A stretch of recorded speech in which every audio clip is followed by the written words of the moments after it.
She was invisible by design, a shadow who poured wine, cleared plates, and never met the eyes of the men who could erase her with a single phone call. For 16 years, Isabella Montalbano had perfected the art of disappearing in plain sight.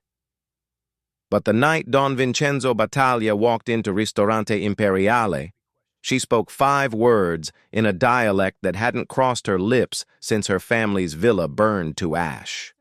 The old Don didn't just freeze. His face drained of color like he'd seen a ghost. Because he had.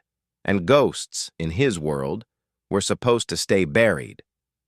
This is the story of Isabella, the waitress who carried a kingdom in her blood, and the mafia patriarch who thought he'd drowned it in fire. The dinner service at Ristorante Imperiale was orchestrated chaos disguised as elegance. Tucked into the shadows of Manhattan's financial district, the restaurant was a temple of power, where billion-dollar deals were whispered over Barolo, and men in custom suits decided who lived and who disappeared. The marble floors gleamed like ice.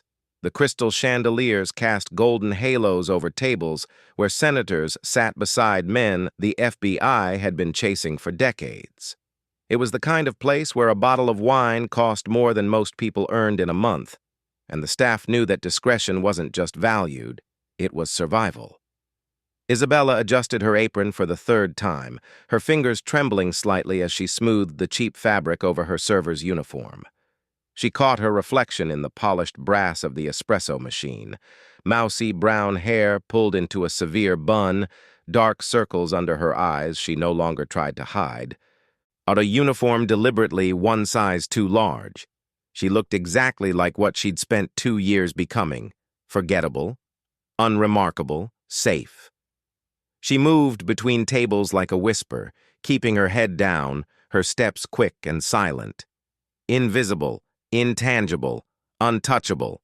The mantra her grandmother Gabriella had taught her in the language of the old country. If you don't exist, you can't be hurt. If you don't speak, you can't be heard. If you don't look up, you won't be seen. But tonight, something was different. The air felt heavier, charged with a tension that made the kitchen staff move with unusual precision. Even Chef Antoine, a volatile Frenchman who normally hurled insults and copper pans with equal enthusiasm, was meticulously arranging garnishes in silence. The hostess, Carla, moved past Isabella with a tray of champagne flutes, but her manicured hands shaking slightly. "Private party tonight," Carla whispered without breaking stride. "VIP mezzanine, the Battaglias."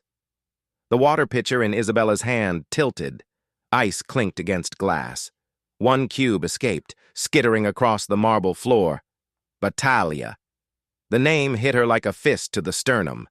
She knew that name the way prey knows the scent of a predator. Don Vincenzo Battaglia, the last of the old-world dons, the man who'd built an empire on blood and fear. His son, Alessandro, had modernized the family business, wrapped brutality in corporate polish. But Vincenzo was the past refusing to die, the lion who'd burned her world to the ground.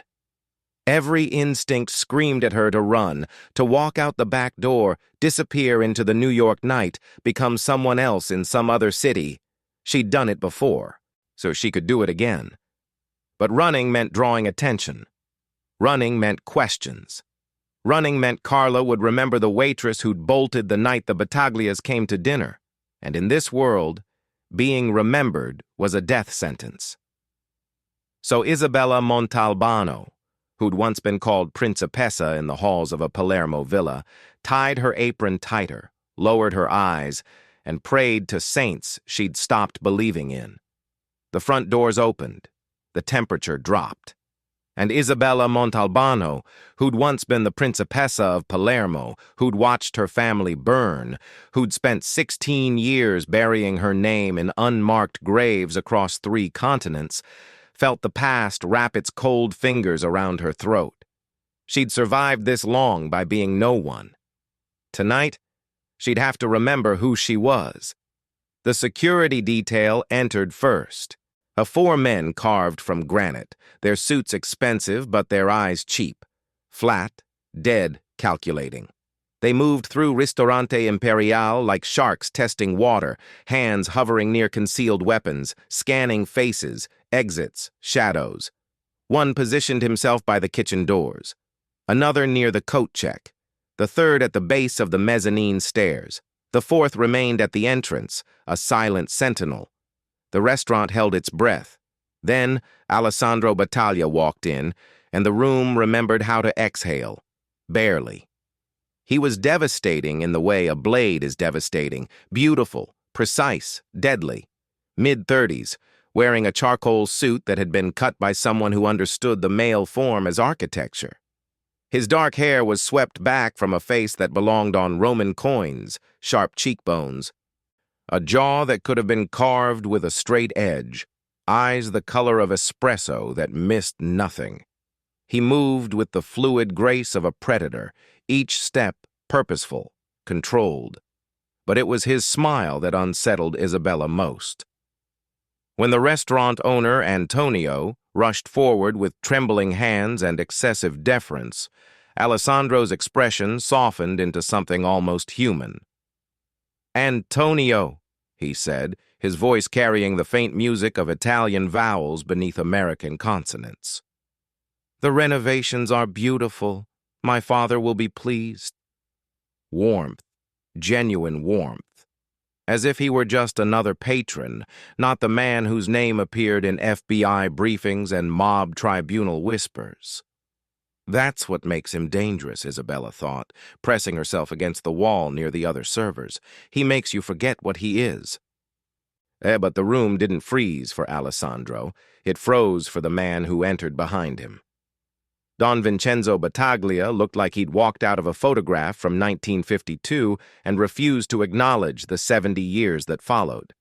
He moved slowly, leaning heavily on an ebony cane topped with a golden eagle, its wings spread in frozen flight. A three-piece suit in charcoal pinstripe, perfectly tailored despite his age. A fedora casting shadows across a face that was a topographical map of violence. Scars crossing his left cheek, a nose that had been broken and reset imperfectly, deep lines carved by 7 decades of giving orders that ended lives. But his eyes. God, his eyes.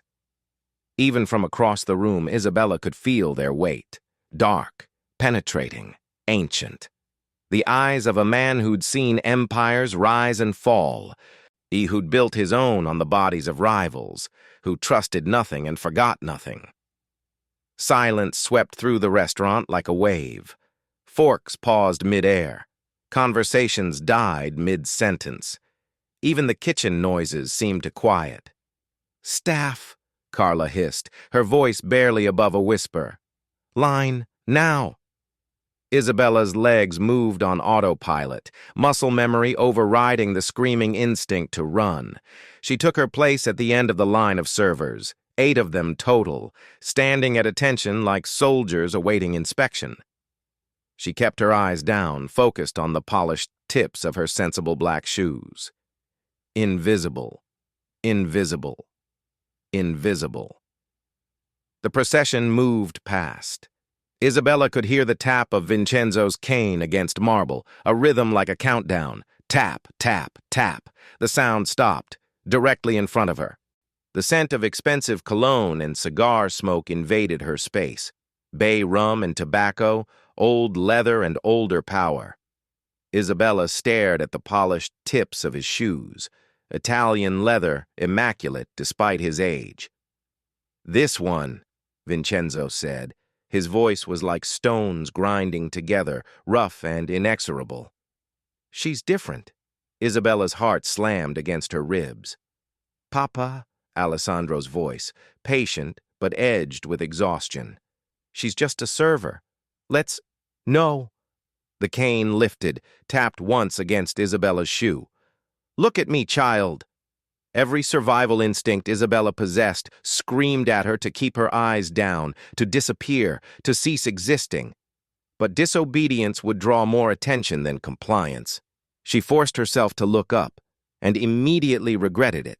No, Vincenzo Battaglia was studying her face the way a jeweler studies a diamond, searching for flaws, for authenticity, for value.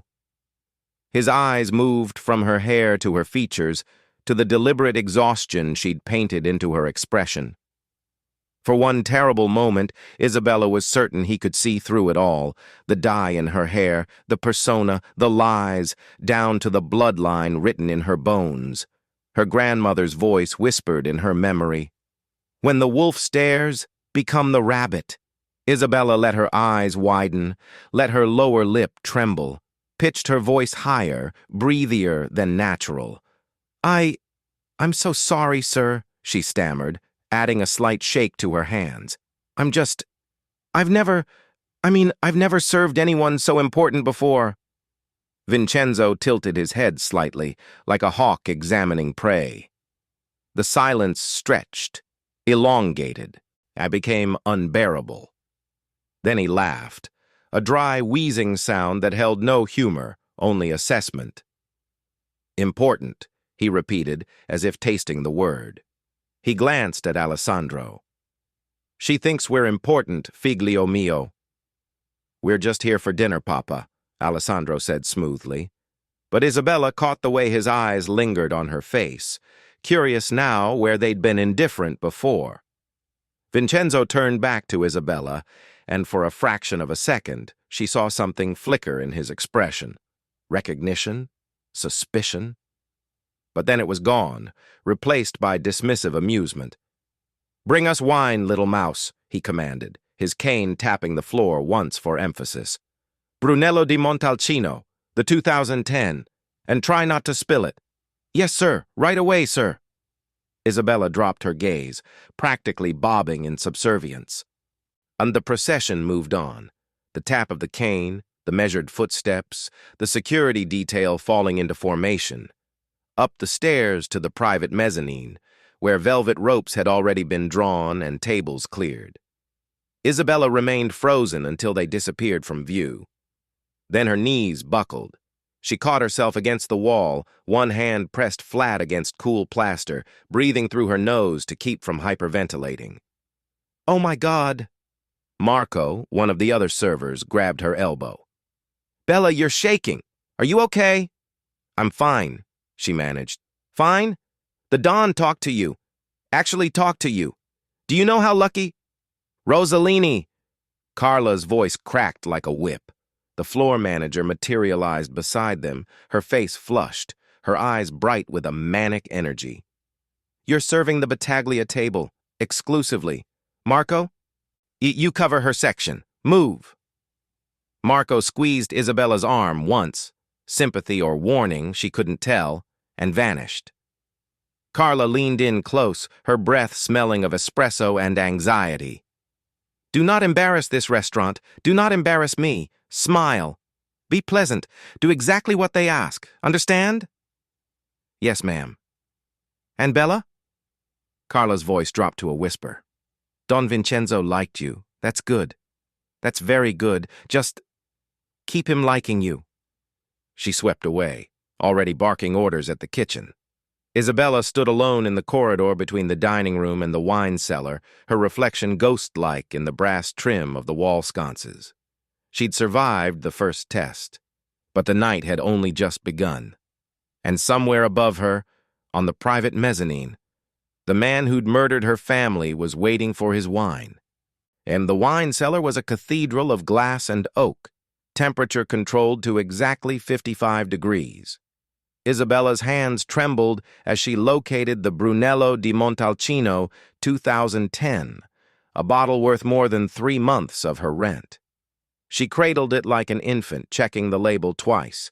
The vintage year, the vineyard seal, breathe, focus. You've done this 1,000 times. But never for the man who'd ordered her family's execution. She selected a crystal decanter, a proper burgundy glass for tasting, linen napkins pressed to razor-sharp creases. Her reflection in the cellar's mirror showed exactly what she needed it to show. A nervous girl out of her depth, trying desperately not to fail. The walk to the mezzanine felt like climbing a scaffold. Each step was calculated, posture slightly hunched, movements tentative, and the bottle held in both hands as if she feared dropping it. She'd practiced this choreography for 2 years. The perfect performance of inadequacy that made powerful men dismiss you as harmless. The private mezzanine was separated from the main dining room by frosted glass panels etched with Italian vineyard scenes. Inside, the lighting was softer, more intimate. The table was set for 6. Don Vincenzo sat at the head like a king on a throne, his fedora removed now, revealing silver hair combed back from a high forehead. To his right, Alessandro, jacket unbuttoned, looking relaxed but alert, like a panther pretending to sleep. To Vincenzo's left, a man Isabella recognized from surveillance photos she'd memorized years ago. Tommaso Russo, the consigliere, 60-something with steel-gray hair and eyes like chips of flint. 2 Sicilian guards flanked the table, standing rather than sitting, hands clasped in front of them, faces expressionless. An audience for her execution, if she failed. "Ah," Vincenzo said, watching her approach. "The little mouse returns." Isabella's hands shook as she set down the decanter. The crystal rattled against the table, but the moment she picked up the corkscrew, something shifted. 16 years of training, her grandmother's hands guiding hers, her father's sommelier teaching her the precise angle of penetration, the exact pressure required, took over. Her hands steadied. Her movements became fluid, economical, professional. The foil cut was clean. The cork extraction was silent except for the softest whisper of release.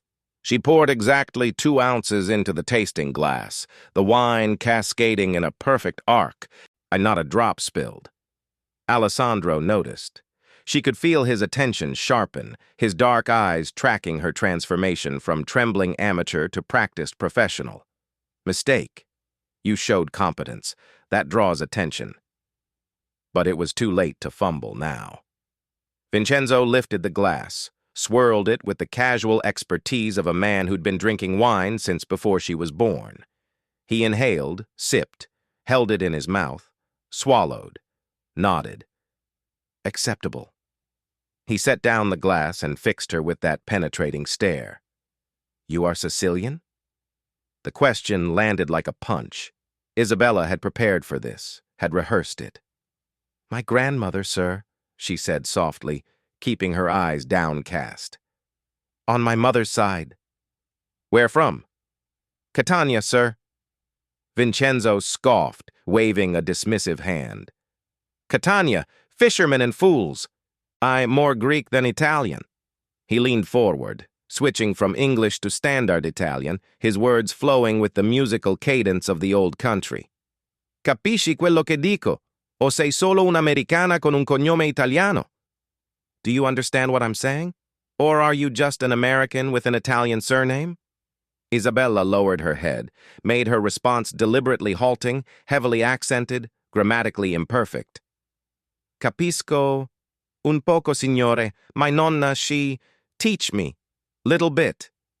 She stumbled over the words, making herself sound exactly like what she was pretending to be, a third-generation American whose grasp of Italian was limited to kitchen phrases and curses. Vincenzo smirked satisfied. He turned to Tommaso and his entire demeanor shifted. The language that came out of his mouth wasn't standard Italian. And it wasn't even standard Sicilian. It was the archaic Highland dialect of the Palermo Mountains, U Siciliano Stritu, a language of shepherds and bandits, incomprehensible to outsiders, preserved in isolated villages where feuds outlasted governments. "Talia, Tommaso," Vincenzo said, his voice taking on the guttural, swallowing consonants of the old tongue. "Cista picciotta americana. Un sacciunenti di rispetto. Ni paesi nostru avissi l'onuri di serviri uomini come nuautri." "Look at her, Tommaso. These American girls know nothing of respect. In our country, she'd have the honor of serving men like us." The words hit Isabella like ice water, not because of the dismissiveness, because she understood every syllable. That voice, that exact phrasing. She'd heard it before. sitting on the terrace of the villa in Palermo, age 8. Her grandmother Gabriella teaching her the old words. Listen, Picciridra. This is the language of your blood. The mainlanders cannot speak it. Even most Sicilians have forgotten. But we remember. The Montalbanos always remember. Grandmother's hands, gnarled with arthritis, gripping hers. When they speak like this, they think they are invisible. They tell secrets, they insult, they plot. But you, my clever girl, you will understand. And understanding is power. The memory was so vivid, Isabella could smell the jasmine from the villa garden, could feel the Mediterranean sun on her skin. Papa? Alessandro's voice cut through the moment, his tone edged with discomfort. Basta. Enough. But Vincenzo was enjoying himself. He continued in the dialect, his voice dropping to something cruder. Meglio non capisci. Picciotta come chista. Bona solo pi servire vino e... Better she doesn't understand. Girls like this are only good for serving wine and... Isabella's hands tightened on the empty bottle. Every instinct she possessed screamed at her to stay silent, to back away, to maintain the illusion of the ignorant American girl who heard only meaningless sounds. But something deeper than instinct stirred in her chest, something ancient and furious. Her grandmother's voice. Remember Cusi. Remember who you are. Her blood, Montalbano blood, rebelling against the insult, against the dismissal, against the casual cruelty of the man who'd burned her family alive, speaking the language they'd taught her in love. She was backing away from the table, the tray clutched to her chest, when her body made the decision her mind couldn't. She stopped walking, and the room seemed to tilt. No, don't. Keep moving. Survive. But her feet had planted themselves on the Persian rug. Her spine straightened, and when she turned back toward the table, she wasn't Isabella Rossellini, terrified waitress from Queens. She was Isabella Montalbano, Principessa of Palermo, and she opened her mouth to speak. Isabella turned back to the table. The movement was subtle, a shift of weight, a pivot on her heel, but it changed everything. Her shoulders rolled back, her chin lifted. The trembling uncertainty drained from her face like water from a broken glass, replaced by something ancient and immovable. In the main dining room below, conversations continued, but on the mezzanine, the air crystallized into something fragile and dangerous. Tommaso's hand froze halfway to his wine glass. The guards' bodies tensed, predatory instincts sensing a shift in the dynamic they couldn't quite identify. Alessandro leaned forward slightly, his espresso dark eyes narrowing. And Vincenzo Battaglia, who hadn't been truly surprised in 30 years, felt the first cold finger of premonition trace down his spine. When Isabella spoke, her voice was no longer the breathy, tentative whisper of the frightened waitress. It was low, clear, and carried the perfect rhythmic cadence of the mountain dialect, the one that hadn't been taught in schools or spoken in cities, the one preserved only in blood memory. U rispetto non si cerca, Don Vincenzo. Si guadagna culu sangu o si perdi culi paroli vacanti. Respect is not requested, Don Vincenzo. It is earned with blood or lost with empty words. The words landed like stones in still water, and the ripples spreading outward in waves of impossible implication. Tommaso's hand spasmed. The wine glass, Murano crystal, irreplaceable, tumbled from his fingers. Isabella watched it fall in slow motion, the stem separating from the bowl mid-air, the burgundy liquid arcing like blood, the crystal exploding against the china plate with a sound like breaking bones. Red wine spread across the white tablecloth like a gunshot wound. Both guards reached inside their jackets simultaneously, hands closing around concealed weapons, their dead eyes suddenly very much alive and locked on Isabella. But Alessandro didn't move. He sat frozen, his expression caught between confusion and dawning horror, staring not at the waitress, but at his father. because Don Vincenzo Battaglia looked like he'd seen a ghost. The color drained from the old Don's face, leaving him ash-gray beneath his Mediterranean tan. His hands that had strangled men, signed death warrants, built an empire, trembled as they gripped the edge of the table. His mouth opened slightly, working around words that wouldn't come. For the first time in his life, Alessandro Battaglia saw his father afraid. "Cusi tu?" Vincenzo whispered, his voice cracking like ancient parchment. "Who are you?" The question broke the spell. Reality crashed down on Isabella like a collapsing building. The mask had slipped. The performance had shattered. She'd just spoken the forbidden language. Her language. In front of the man who'd spent 16 years believing he'd erased every soul who could speak it. She'd just signed her own death warrant. Her voice came out strangled. "I need to check on your appetizers." She didn't walk. She ran. So the tray clattered against a chair. Her sensible server shoes slapped against marble. Behind her, Vincenzo's voice erupted like a volcano. "Fermala! Stop her!" His cane slammed against the table, shattering another glass. "Pigliatilla! Portatimilla! Sisia! Isa!" "Bring her to me now!" Alessandro was already moving. He vaulted over the mezzanine railing with the fluid grace of a man half his age, landing in the main dining room in a three-point crouch that sent diners scrambling backward. "Move!" he barked at the security detail. "Kitchen exit!" Isabella hit the kitchen doors at full speed, her shoulder slamming the swinging panels hard enough to rattle the hinges. The kitchen staff barely had time to register her presence before she was through, weaving between prep stations, hurdling a crate of wine bottles, her body moving with a precision that no waitress should possess. "Stop her!"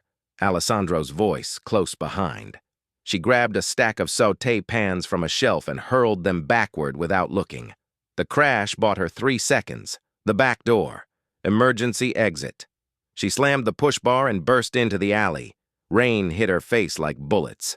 The narrow passage between buildings was slick with oil and garbage, the fire escapes overhead dripping condensation that glowed orange under sodium lights. 20 feet ahead, a chain-link fence, 8 feet high, topped with coiled barbed wire. Isabella sprinted. Behind her, the kitchen door exploded open. "Stop!"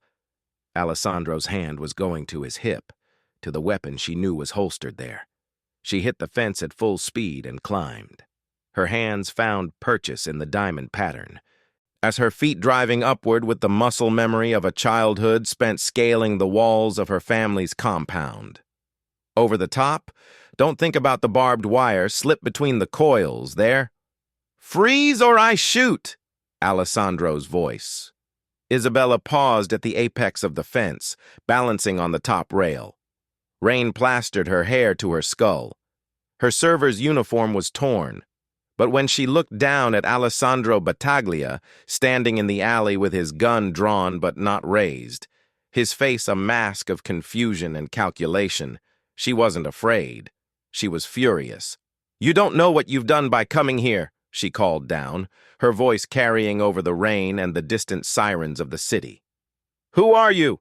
Alessandro demanded. The gun remained at his side, pointed at the ground. He could have shot her. Should have shot her. But something was stopping him. Isabella gripped the wet metal, her knuckles white. When she answered, she spoke in English, but her voice carried all the weight of her grandmother's lessons, her father's memory, 16 years of survival and rage. "I'm the ghost you should have made sure stayed dead." She dropped over the other side of the fence. Alessandro rushed forward, grabbing the chain link, but she was already gone, disappearing into the maze of Tribeca alleys with the speed of someone who'd planned every escape route in a 3-block radius. He stood there in the rain, his suit ruined, his gun useless, staring at the empty space where she'd vanished. Behind him, the kitchen door opened. Vincenzo emerged, leaning heavily on his cane, flanked by Tommaso and the guards. The old Don looked like he'd aged 10 years in 10 minutes. "Papa," Alessandro said, not turning around. Who is she? Vincenzo's voice was hollow, distant, haunted by ghosts he thought he'd buried. U dialetto, solo una famiglia. The dialect, only one family. He switched to English, his accent thickening with emotion. That phrase, only the Montalbanos spoke it, the wives of the Dons. It was how they corrected their sons.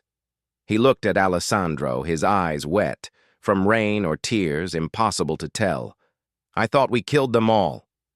In the distance, a siren wailed, and somewhere in the wet darkness of New York City, Isabella Montalbano ran for her life, her carefully constructed world burning behind her. Isabella ran like the city itself was chasing her. Through Tribeca's rain-slicked streets, cutting left down narrow alleys where fire escapes formed skeletal canopies overhead. She vaulted a row of trash cans, her server shoes finding purchase on wet concrete that should have sent her sprawling.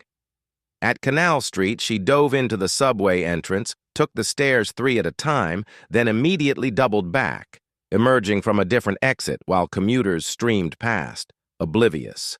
Misdirection, evasion, survival. The skills her father had drilled into her, never quite explaining why a 10-year-old girl needed to know how to disappear. She wove through Soho, through crowds of tourists huddled under scaffolding, past late-night galleries and boutiques where no one looked twice at a soaked waitress moving too fast. At Houston, she cut through a bodega, out the back through the stockroom, apologizing in rapid Spanish to a shocked cashier. 2 more blocks, then the laundromat. At the 24-hour Suds and Spin was a fluorescent-lit purgatory, all cracked linoleum and churning dryers that smelled of detergent and wet quarters. Isabella collapsed into a plastic chair in the back corner, hidden by a row of industrial washers, and finally let herself shake. Her hands trembled. Her breath came in ragged gasps. The adrenaline that had carried her 3 miles was draining away, leaving only the crushing weight of what she'd done. 2 years, she whispered to the humming machines. 2 years of hiding, destroyed in 5 words. The burner phone in her apron pocket buzzed. She pulled it out with shaking fingers. A text. No caller ID. They are looking. Abandon everything. Go to the boat. G. Father Giuseppe. The only person who knew she was alive.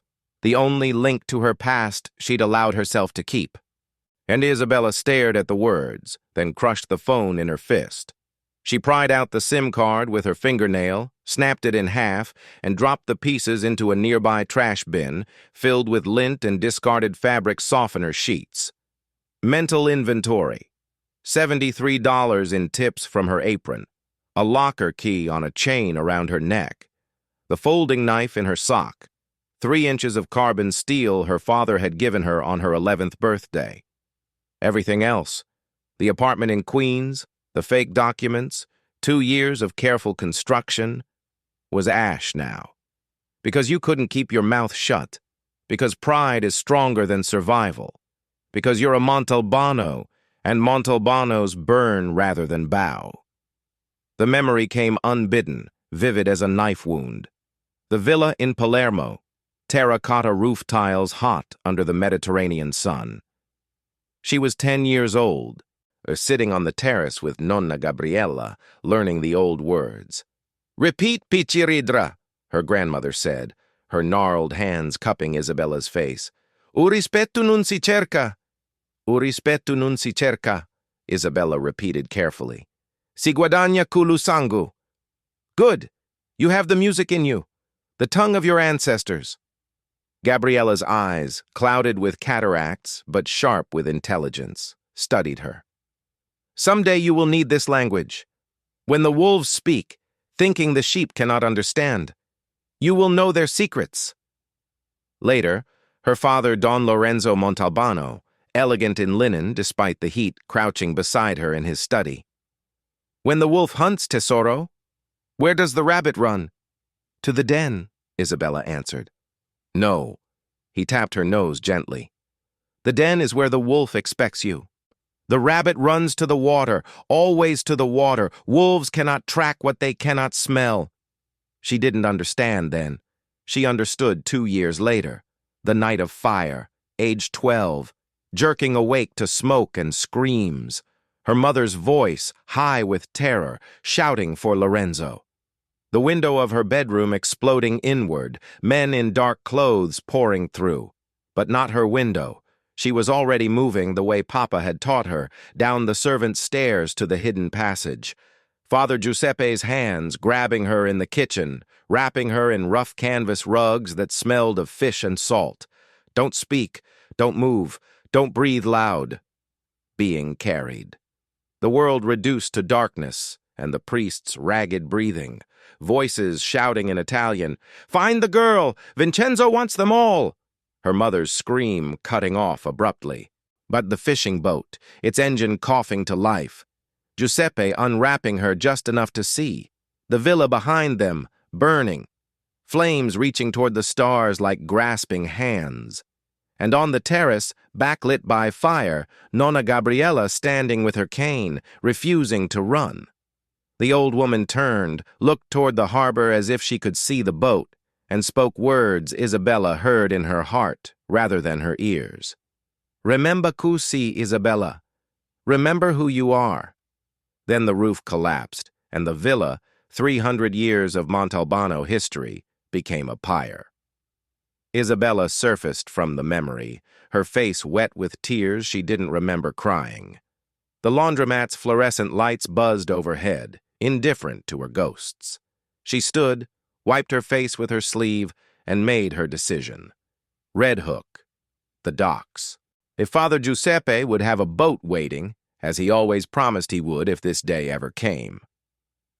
She walked out into the rain, disappearing into the night like smoke. Meanwhile, Ristorante Imperiale. The private dining room had been cleared of staff.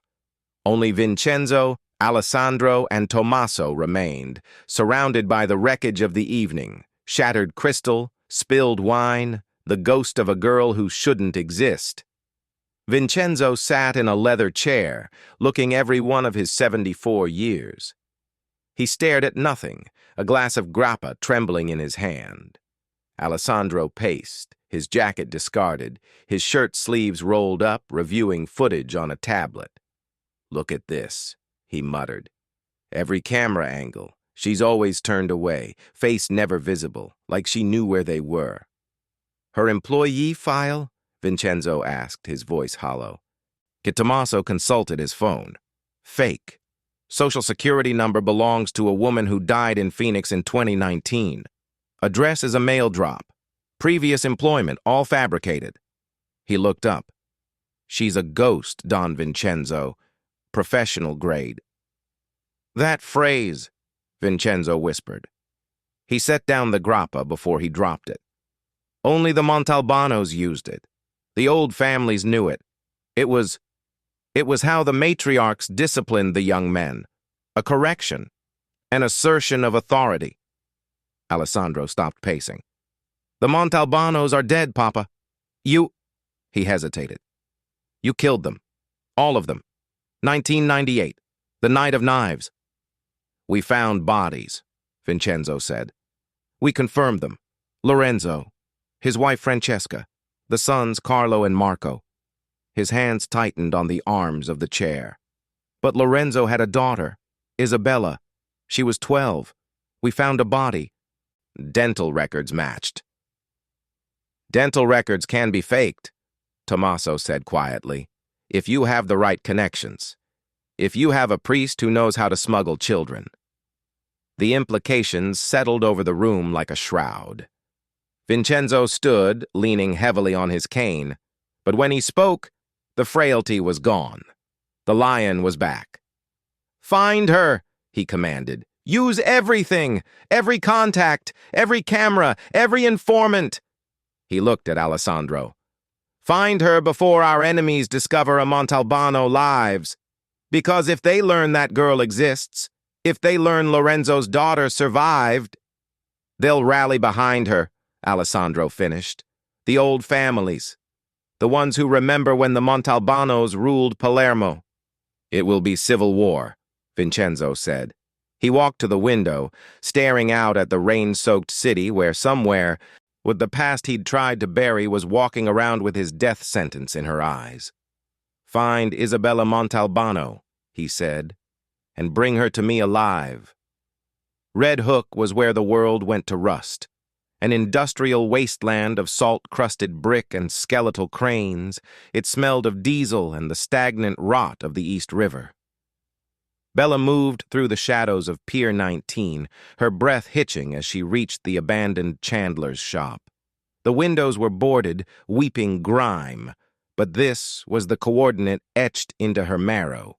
She stepped to the heavy oak door and tapped. 3, 2, 1, 3. The silence that followed was agonizing until the groan of a heavy bolt echoed. The door creaked open to reveal Father Giuseppe. He looked as though the last 2 years had been carved into his face with a dull knife, his priest's collar frayed, and his eyes watery behind thick spectacles. "Isabella," he whispered. The sound of her real name, spoken by the man who had baptized her, shattered the iron casing around her heart. Bella collapsed into his arms, the first tears she'd allowed herself in 2 years soaking into his woolen sweater. "I have you, child," he murmured, ushering her inside.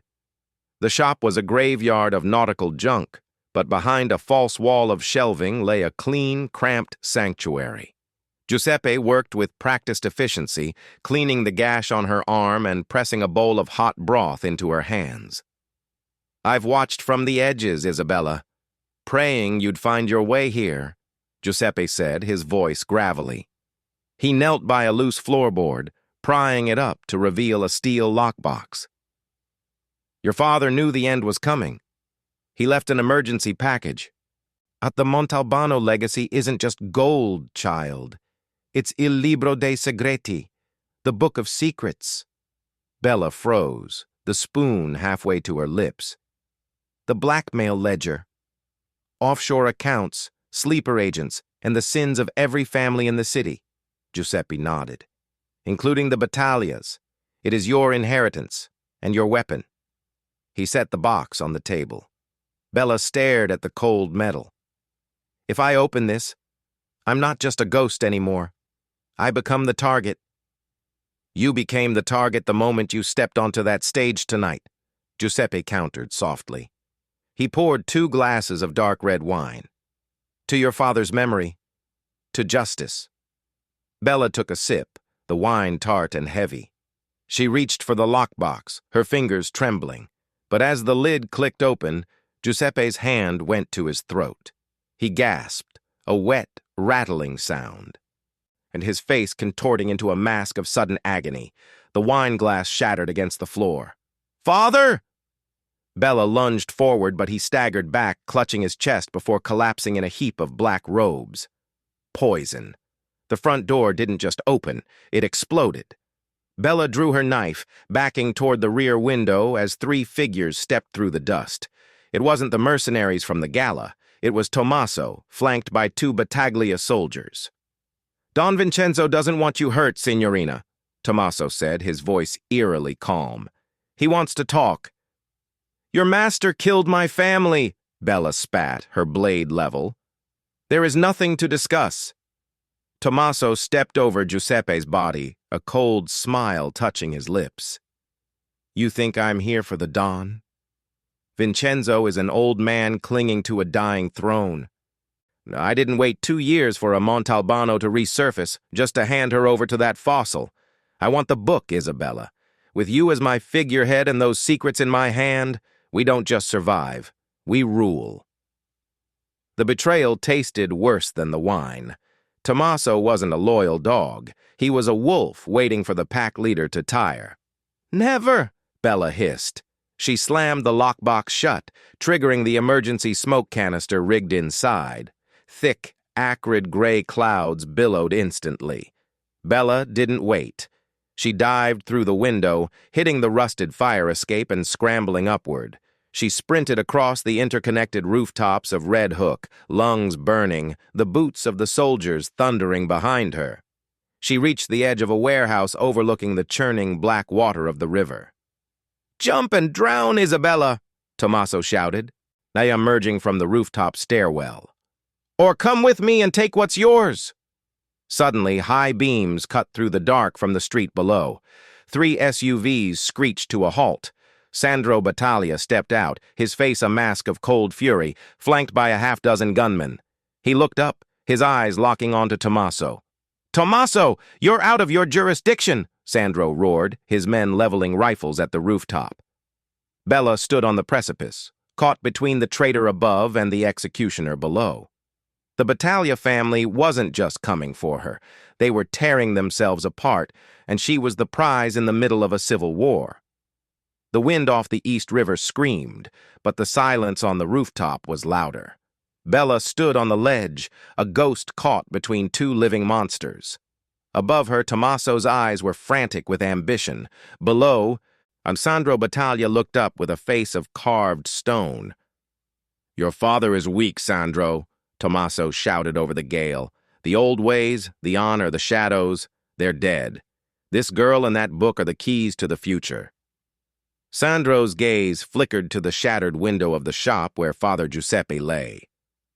"You poisoned a priest, Tommaso. That's not our way. That's the way of a rat." Bella's heart jolted. Sandro didn't know. The shock on his face wasn't a performance. It was the look of a man watching his world rot from within. "The girl and the book for your life, Alessandro," Tommaso sneered, his soldiers leveling their suppressed rifles at the SUV. "Don't die for a name that's already forgotten." Sandro didn't flinch. "I'd rather die a Battaglia than live a traitor." Bella made her calculation. To Tommaso, she was a ladder. To Sandro, she was a duty. But a man with a code was a man she could predict. She reached into her jacket, pulled her last smoke grenade, and hurled it at Tommaso's feet. "Catch me, Battaglia!" she screamed, and flung herself off the ledge.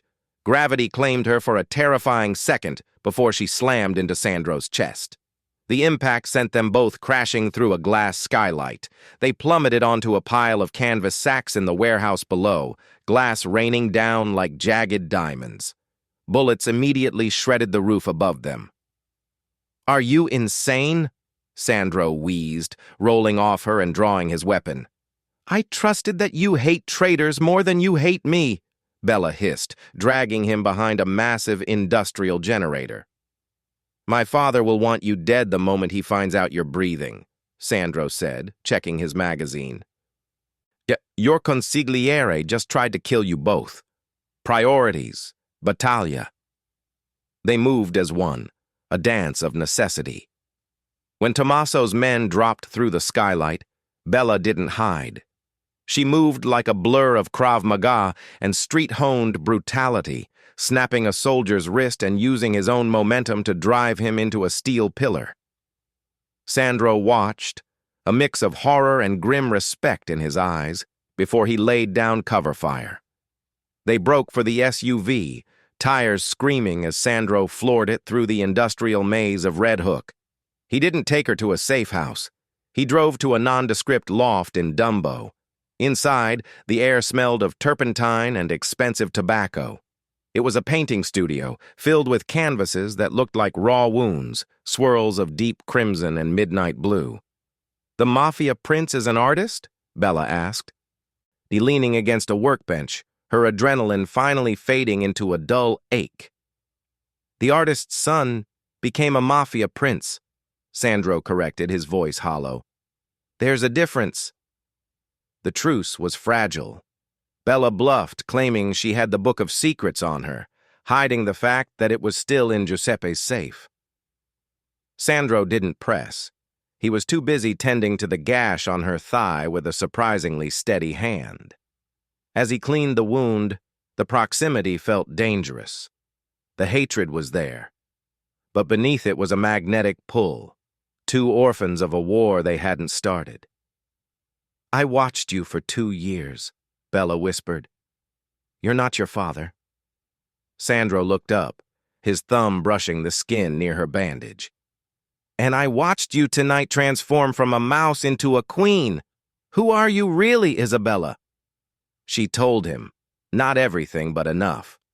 And the survival, The cold nights, the singular goal of burning his world down. Sandro's expression softened into something like grief. I was in Rome during the massacre. They told me it was a rival hit. I never knew. His phone rang, jarring the silence.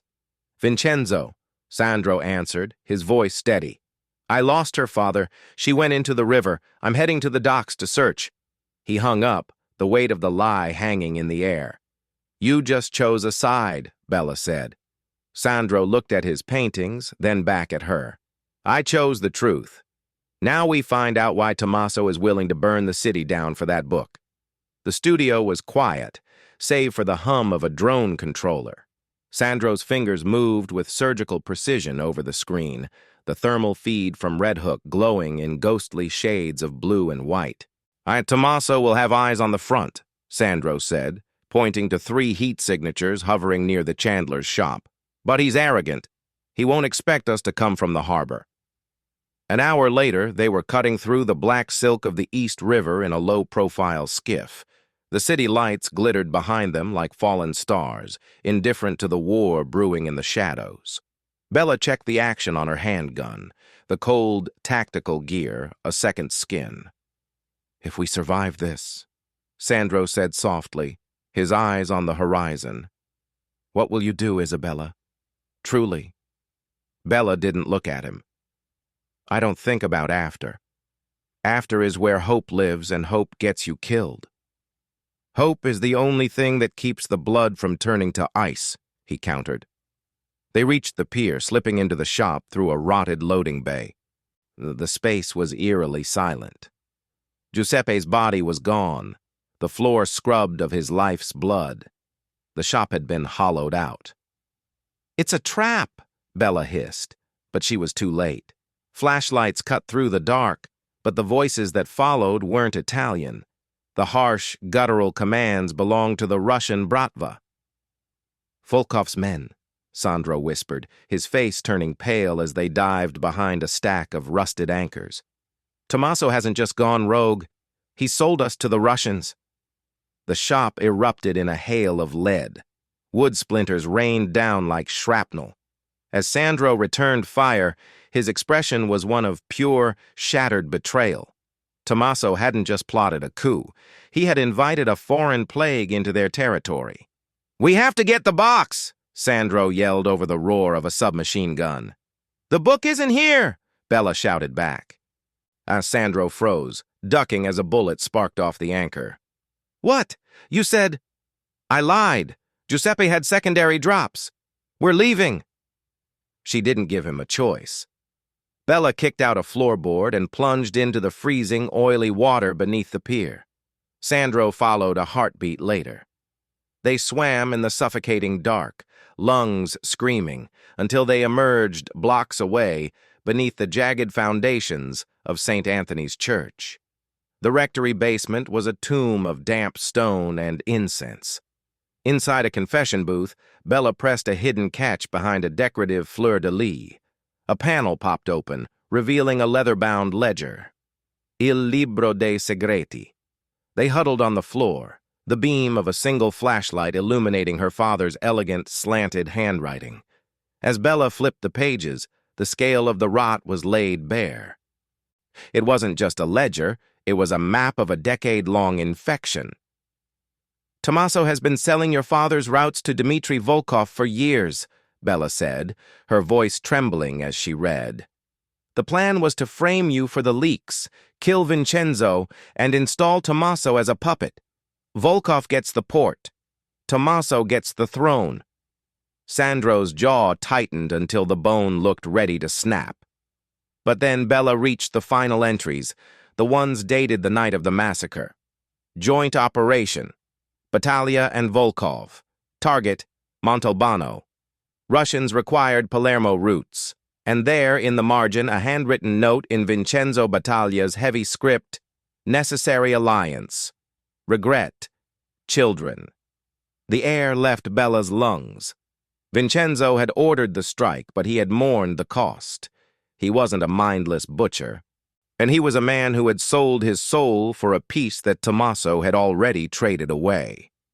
The alarm. Sandro warned. A silent tripwire had been triggered. The perimeter was compromised. They've tracked us. Tommaso, Volkov, everyone is coming. We can't fight them all, Bella said, clutching the book to her chest. We need my father, Sandro said, grabbing her shoulders. He's the only one with enough soldiers to stop a Russian invasion. We take the book to him. We show him the truth. He killed my family, Sandro. And Tommaso is going to kill us both. Trust me, Isabella. Force the alliance. Use the book to make him listen. Bella looked at the ledger, the weight of her father's ghost in her hands, and then at the man who should have been her mortal enemy. She nodded. They moved through the ancient catacombs, on emerging into the crisp air of Brooklyn Heights. Sandro pulled his phone and dialed the one number he had spent his life trying to live up to. Papa, Sandro said, his voice ringing with a new, lethal authority. I'm coming home, and I'm bringing Isabella Montalbano with me. The wrought iron gates of the Battaglia estate in Staten Island didn't groan. They hummed with a predatory silence as they swung open. Bella walked the long driveway, her shadow stretching toward the fortress her family had died trying to breach. Inside, the air was thick with the scent of beeswax and old leather. Vincenzo Battaglia sat behind a desk carved from dark Sicilian walnut, surrounded by artifacts of a world that refused to die. He looked less like a monster and more like a weary king. You look like your grandmother, Vincenzo said, and his voice a dry rasp. She was a formidable woman. You would know, Bella replied, her voice steady despite the thrumming of her heart. You killed her. Vincenzo didn't look away. Yes, that is my sin to carry. The honesty was a physical blow. There were no excuses, no lies. Bella placed the Book of Secrets on the desk between them. As Sandro explained Tommaso's treachery and the Russian rot spreading through their docks, Vincenzo's eyes burned with a volcanic, controlled rage. I killed your family for power, Vincenzo admitted, his fingers hovering over the ledger. Tommaso betrays us for greed. We are not the same, but we are both guilty. What is your price, Isabella? An alliance until Volkov and Tommaso are dealt with, Bella said. Then the debt is settled. You will publicly acknowledge the Montalbano name. You will admit the truth to the commission. My family will be remembered as royalty, not casualties. Vincenzo considered the cost, his pride, his legacy. He reached for a silver letter opener, sliced his palm, and held it out. Bella did the same. As they gripped hands, the blood oath sealed a pact born in the ashes of a massacre. The warehouse in Sunset Park was a cathedral of corrugated steel and betrayal. 30 Battaglia soldiers moved like ghosts through the fog, but Bella and Sandro led the spearhead. The firefight was a symphony of chaos. Bella moved through the stacks of crates like an avenging angel, her movements a lethal blur of Krav Maga and desperation. She found Tommaso near the loading docks, his face twisted in a sneer of failed ambition. Shh, you think you've won? Tommaso spat as Bella swept his legs and pinned him to the concrete, her knife at his throat. The Montalbanos are still dust. Dust builds kingdoms when the wind changes, Bella hissed. She didn't kill him. She dragged him into the light where Vincenzo waited. Nearby, Sandro and Volkov crashed through a wooden partition. The Russian was a mountain of muscle, but Sandro fought with the desperate honor of a man reclaiming his soul. Your father was weak to honor the old ways, Volkov roared. The old ways are why we survive, Sandro replied, driving a glass shard into the Russian's jugular. As the warehouse went silent, Vincenzo stepped forward. He looked at Tommaso, delivered a judgment in a whisper of old-world dialect, and ended the traitor's life with a single, steady shot. Bella watched, and feeling the weight of justice, but finding no joy in the ghost of it. 2 months later, the Ristorante Imperiale didn't just reopen, it reclaimed the city. Bella entered the ballroom not as a waitress in the shadows, but as the guest of honor. Her emerald gown shimmered, and the Montalbano jewels, recovered from the Battaglia vaults, caught the light like bottled fire. The headlines had already done their work. Montalbano heir resurfaces, alliance with Battaglia family. At the head table, Vincenzo looked older, his era finally waning. He stood with difficulty, the room falling into a respectful, terrified hush. For the first time in Mafia history, a Don offered a public apology. He spoke of honor, of the Montalbano legacy, and presented Bella with her family's signet ring. The tears pricked Bella's eyes as she slid the gold band onto her finger. Later, on the balcony, Vincenzo found her. "I cannot give you back what I took, Isabella." "No," Bella said, "but you gave me the truth, and a chance to choose who I become." Vincenzo nodded, a final sign of respect, and retired to the shadows, leaving Bella and Sandro alone under the New York skyline. "What now?" Sandro asked, stepping closer. "You have your name, your wealth, your freedom." "I don't know," Bella admitted. "For 16 years I survived. For 2 I hid. I've never just lived." "Maybe it's time to learn," he whispered. He offered his hand, not as a Don, but as a man. Bella took it, and the kiss that followed broke a century of blood. Bella stood on the balcony of her restored family villa, the scent of lemon blossoms drifting on the Mediterranean breeze. Inside, her grandmother's portrait watched over the hall. "I kept our name alive, Nonna," Bella whispered in the old dialect, "not with vengeance, but with truth." She placed the Book of Secrets into the family vault and turned the dial. Some wars were better ended than won. As the sun rose over the harbor, Sandro's silhouette joined her at the railing. They had called her the waitress, the mouse, the ghost. But as the light hit the gold on her finger, she knew the truth. She was Isabella Montalbano, and now the whole world knew it too. The end.